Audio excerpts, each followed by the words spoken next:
Hello students, this is CA Yashoda Sharma from My Future Academy. So हमने previous video में complete किया हमारा interest on drawing and interest on capital का topic. Start करते हैं past adjustment. So basically past adjustments क्या है कि सपोज पार्टनर्स ने PNL एप्रो अकाउंट बना लिया, सब कुछ चीज़ें डिस्ट्रीब्यूट कर दी, लेकिन कोई एक चीज़ ऐसी है जो डिस्ट्रीब्यूट करनी बाकी रह गई, सपोज सैलरी या इंटरेस्ट या कमीशन। सो अब उसके लिए एक एडजस्टमेंट हमें एंट्री पास करनी पड़ती है, क्योंकि एक एग्जांपल लेते हैं। PNL एप्रो है, ये हमारा नेट प्रॉफिट है 50,000। हमने salary, commission, interest on capital distribute किया और जितना भी बचा 30,000 हमने प्रॉफिट ट्रांसफ़र कर दिया। लेकिन बाद में हमें पता चला कि सैलरी ऑफ B का तो हमने कोई इफ़ेक्ट दिया ही नहीं है, मतलब हम सैलरी ऑफ B देना भूल गए। अगर हमने सैलरी ऑफ B दी होती तो क्या होता, प्रॉफिट दोनों का कम हो जाता और B को सैलरी मिल जाती, राइट। तो अब हम पूरा PNL एप्रो नहीं बनाएंगे। हमें अकाउंट्स ने बोला कि आपको इतनी मेहनत करने की ज़रूरत नहीं है, आप एक एडजस्टमेंट स्टेटमेंट बनाओ और फिर एक एडजस्टमेंट एंट्री पास कर दो ताकि आपको पूरा PNL एप्रो नहीं बनाना पड़े। उन्होंने क्या बोला, आप एक एडजस्टमेंट स्टेटमेंट बनाओ। वो एक एडजस्टमेंट स्टेटमेंट किस तरीके से बनेगा हम वो देखते हैं। पार्टनर है A, B और फर्म, राइट। हम देखेंगे कि किस पार्टनर को क्या नहीं मिला। B को नहीं मिला उसकी सैलरी, तो यहाँ पर पहले हम देखते हैं किस तरीके से होता है। A का डेबिट क्रेडिट, B का डेबिट क्रेडिट, C का डेबिट क्रेडिट। A का डेबिट मतलब कि उसका कैपिटल अकाउंट कम होगा, ये तो हमें पता ही है। अगर कैपिटल अकाउंट कभी भी डेबिट होता है मतलब वो कम हो रहा है, कैपिटल अकाउंट क्रेडिट होता है यानी वो बढ़ रहा है। पार्टनर्स को अगर हम डेबिट करेंगे, डेबिट कॉलम में कुछ भी लिखेंगे मतलब हम उनका अकाउंट कम कर रहे हैं। अगर क्रेडिट करेंगे मतलब हम उनके अकाउंट को बढ़ा रहे हैं। अगर पार्टनर का अकाउंट डेबिट होगा तो फर्म का अकाउंट क्रेडिट होगा। क्यों?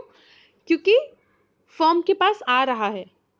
फर्म का अकाउंट डेबिट होगा तो पार्टनर का अकाउंट क्रेडिट होगा, राइट। क्योंकि फर्म का अकाउंट क्रेडिट, पार्टनर और फर्म का अकाउंट डेबिट, पार्टनर का अकाउंट डेबिट और क्रेडिट। एक बात देखते हैं कि फर्म का अकाउंट अगर कम होगा तो पार्टनर का अकाउंट बढ़ेगा, सही बात है, क्योंकि फर्म का अकाउंट कब कम होता है, जब वो पार्टनर को देता है। फर्म का अकाउंट क्रेडिट होगा तो पार्टनर का अकाउंट डेबिट होगा, राइट। ये एक चीज़ हम देखेंगे कि जब भी हम पार्टनर को डेबिट करेंगे फर्म क्रेडिट होगा, फर्म को डेबिट करेंगे तो पार्टनर क्रेडिट होगा, दोनों में अपोजिट एंट्री जाएगी। यहाँ पर ऐसा बोला गया है कि पार्टनर को सैलरी का कोई इफेक्ट नहीं दिया, यानी पार्टनर को सैलरी देना बाकी है। तो इस स्टेटमेंट में हम यहाँ पर पार्टनर B को क्रेडिट करेंगे कि ठीक है आपकी सैलरी देनी बाकी है तो आपको हम 10,000 से क्रेडिट करते हैं। फर्म का अकाउंट डेबिट हो जाएगा क्योंकि फर्म को ही तो पार्टनर को देना पड़ेगा। फर्म को हमने डेबिट किया, पार्टनर को क्रेडिट किया। फर्म बोलेगी कि भाई हम ये जो 10,000 है वो लेकर कहाँ से आएंगे। फर्म बोलेगी कि तुम दोनों को ही प्रॉफिट शेयरिंग रेशियो में ये पैसे मुझे देने पड़ेंगे, राइट। इफेक्ट क्या होता है कि जो भी पार्टनर के अकाउंट में डेबिट है, फर्म के अकाउंट में डेबिट है, हम उतनी अमाउंट सेम क्रेडिट करेंगे और उस अमाउंट को प्रॉफिट शेयरिंग रेशियो में दोनों पार्टनर्स लेकर आ जाएंगे फर्म में, राइट। यहाँ पर क्या हुआ, हमने पार्टनर B को सैलरी दी और जितनी सैलरी देनी थी वो दोनों पार्टनर प्रॉफिट शेयरिंग रेशियो में फर्म में लेकर आएंगे। तो देखो हमने यहाँ पे दोनों पार्टनर का अकाउंट को डेबिट किया है, राइट। अब यहाँ पे नेट इफेक्ट क्या हुआ कि 5,000 पार्टनर A लेकर आएगा, 5,000 पार्टनर B को मिलेगा। तो 5,000 पार्टनर A का अकाउंट डेबिट हो जाएगा और B का अकाउंट क्रेडिट हो जाएगा। इससे हमारी सैलरी की इफेक्ट कंप्लीट हो गई। ये एक तरीका है इस क्वेश्चन को सॉल्व करने का।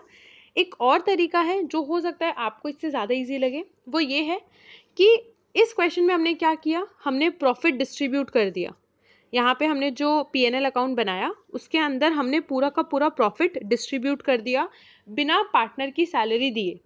तो अब हम क्या करेंगे, ये पूरा का पूरा प्रॉफिट फर्म मंगवा लेगी पार्टनर से। क्या होगा, यहाँ पर प्रॉफिट मंगवाएगी यानी पार्टनर का अकाउंट डेबिट होगा। जितना प्रॉफिट दिया था एज इट इज़ पूरा का पूरा प्रॉफिट मंगवा लिया। तो पार्टनर का अकाउंट अगर डेबिट हुआ है तो फर्म का अकाउंट क्रेडिट होगा 30,000 से। अब हम देखेंगे कि बी को सैलरी मिलनी बाकी थी, तो अब फर्म बी को सैलरी दे देगी 10,000, बी को क्रेडिट कर देगी और फर्म हो जाएगी डेबिट। जो भी डिफरेंस बचा उन्हें प्रॉफिट शेयरिंग रेशियो में फर्म बांट देगी। तो 30,000 फर्म ने मंगाया, 10,000 बी को दे दिया, तो डिफरेंस कितना आया 20,000। 20,000 को अब फर्म प्रॉफिट शेयरिंग रेशियो में दोनों पार्टनर्स के बीच में डिवाइड कर देगी, राइट। सो अब हम नेट इफेक्ट देखेंगे, 15,000 डेबिट, 10,000 क्रेडिट, तो 5,000 क्या होगा डेबिट, यानी ए को हम डेबिट करेंगे। 15,000 डेबिट, 20,000 क्रेडिट, तो 5,000 अब हम क्रेडिट कर देंगे और फर्म का हो गया नील इफेक्ट।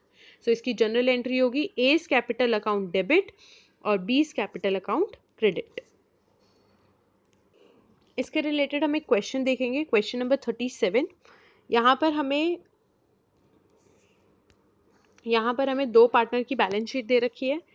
ये क्लोजिंग बैलेंस शीट है, ठीक है। ये बहुत इंपॉर्टेंट है ये देखना कि ये क्लोजिंग बैलेंस शीट है, इसलिए क्योंकि इंटरेस्ट ऑन कैपिटल हमेशा ओपनिंग कैपिटल पे दिया जाता है और यहाँ पर ये जो कैपिटल है वो है क्लोजिंग। सो जब भी आप एडजस्टमेंट के क्वेश्चंस करो, आप ये हमेशा ध्यान रखोगे कि हमारे पास जो बैलेंस शीट है वो ओपनिंग है या क्लोजिंग है। एडजस्टमेंट्स पे आते हैं। Profit 30,000 for the year ended 31st March was divided between the partners without allowing interest on capital and salary। मतलब जो 30,000 का प्रॉफिट था वो पार्टनर्स के बीच में एज इट इज डिवाइड कर दिया, ना ही तो इंटरेस्ट ऑन कैपिटल दिया ना ही सैलरी दी। A withdrew 10,000 and B withdrew 20,000। अब हमें इसमें एडजस्टमेंट एंट्री पास करनी है, तो सबसे पहले हमें क्या करना पड़ेगा, स्टेटमेंट बनाना है, लेकिन उससे भी पहले हमें इंटरेस्ट ऑन कैपिटल कैलकुलेट करना पड़ेगा कि भाई उनको एक्चुअल में इंटरेस्ट ऑन कैपिटल देना कितना था। इंटरेस्ट ऑन कैपिटल क्या हम डायरेक्टली इस कैपिटल पे लगाएंगे, नो। क्यों, क्योंकि अभी मैंने बताया कि ये जो कैपिटल है वो क्लोजिंग कैपिटल है, हमें ओपनिंग कैपिटल चाहिए।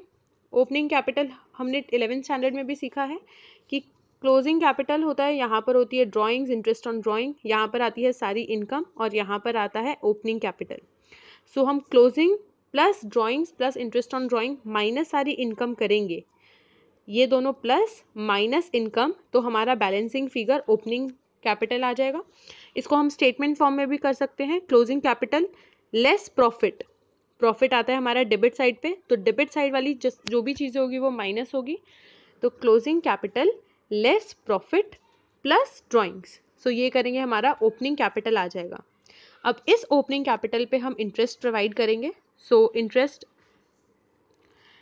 इज 52,000 पे 12% और 28,000 का 12%, हमारा आ जाएगा 6240 और 3360। अब हम स्टेटमेंट बनाते हैं। सो स्टेटमेंट में हम सबसे पहले क्या करेंगे, आप दोनों मेथड से कर सकते हो कि जितना आपने प्रॉफिट डिवाइड किया है वो एज इट इज़ आप पूरा ले लो, या फिर जो हमारा फर्स्ट मेथड था कि हम ये देखेंगे कि हमने क्या क्या चीज़ प्रोवाइड नहीं की, जैसे यहाँ पे इंटरेस्ट ऑन कैपिटल है और सैलरी है, हम ये दोनों चीज़ देना भूल गए। सो पहले हम ये दोनों चीज़ें देंगे। इंटरेस्ट ऑन कैपिटल हमें देना है, इसीलिए पार्टनर के अकाउंट को क्रेडिट करेंगे 6240 3360, इन दोनों को प्लस करके फर्म का अकाउंट हो जाएगा डेबिट। सेकंड, सैलरी नहीं दी, सैलरी किसको नहीं दी, ए को 1000 पर मंथ, यानी सैलरी ए की कितनी है 12,000, तो ए की सैलरी क्रेडिट करेंगे 12,000, फर्म का हो जाएगा डेबिट, राइट। अब नेक्स्ट हम क्या करेंगे, इन दोनों को प्लस करेंगे क्योंकि यहाँ पर ज़्यादा है, हमें बैलेंस करना है, तो वो आएगा 2160। 2160 इनके प्रॉफिट शेयरिंग रेशियो में पार्टनर्स में डिवाइड कर देंगे, यहाँ पर क्रेडिट है इसीलिए हम डेबिट साइड पे लिखेंगे। Final step balancing, 12,12,960 minus 6240 minus 12,000, 12,960 यहाँ पर आया 18,240, ज़्यादा किस तरफ है, क्रेडिट साइड, इसीलिए जो भी डिफरेंस अमाउंट होगा वो होगा क्रेडिट। यहाँ पर भी हम करेंगे 8640 3360, इन दोनों को माइनस करेंगे, ज़्यादा किस साइड है, डेबिट साइड, इसीलिए ये डेबिट होगा। फर्म तो 2160 हमने यहाँ पे बैलेंसिंग फिगर निकाल के 2160 डिस्ट्रीब्यूट किया था, इसलिए यहाँ पर डेबिट क्रेडिट कुछ भी नहीं होगा। आपका आंसर राइट कैसे पता चलेगा, ये दोनों हमेशा सेम होने चाहिए, total of debit should be equal to total of credit. So इसकी अब हम जनरल एंट्री पास करेंगे, B's capital account debit to C's capital to A's capital account, B's capital account debit to A's capital account. So इसी तरीके से हमें सारे questions करने हैं। बस इसमें हमें ये ध्यान रखना है, अगर इंटरेस्ट ऑन कैपिटल हम देना भूल गए तो इंटरेस्ट ऑन कैपिटल हमेशा ओपनिंग कैपिटल पे लगाया जाएगा।